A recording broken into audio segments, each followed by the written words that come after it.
রাতের বেলায় ঘর ঝাড়ু দিলে সংসারে কি ক্ষতি হয় জানলে আপনি অবাক হবেন। চমৎকার একটি বিষয়। গ্রামে অনেক কুসংস্কারও রয়েছে, আবার এই বিষয়ে একটা শিক্ষাও রয়েছে। দেখেন, রাতের বেলায় আমাদের গ্রামগঞ্জে ঘর ঝাড়ু দেওয়ার ক্ষেত্রে অনেকে নিষেধাজ্ঞা দেয়, বলে যে সংসারের বরকত নষ্ট হয়ে যায়, রিজিকের বারাকা নষ্ট হয়ে যায়, সংসারে অশান্তি হয়। এই কথাগুলো কিন্তু রয়েছে। পাশাপাশি একটা হাদিস আপনি এখানে নিয়ে আসেন।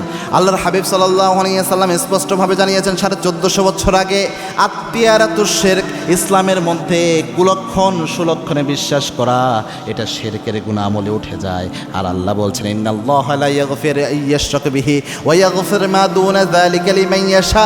আল্লাহ রাব্বুল আলামিন সব গুনাহ চাইলে মাফ করে দিতে পারেন, কিন্তু যে ব্যক্তি শিরকের গুনাহ করে ওই ব্যক্তিকে আল্লাহ মাফ করে না। শিরক অনেক মারাত্মক জুলুম। আর শিরকু লা জুলম, আর শিরকু লা ইন্নাশ শিরকা লা জুলমুন আযীম। শিরক হচ্ছে সবচেয়ে বড় জুলুম। এজন্য শিরকের গুনাহ করা যাবে না। আপনি যে যখন বিশ্বাস করেন রাতের বেলায় ঘর ঝাড়ু দিলে একটা অলক্ষণ হতে পারে, একটা ক্ষতি হতে পারে, তখন এটা একটা কুলক্ষণে বিশ্বাস আপনি করলেন, তখন আপনার পারলে আর ক্ষতি হবে, শিরকের গুনাহ হয়।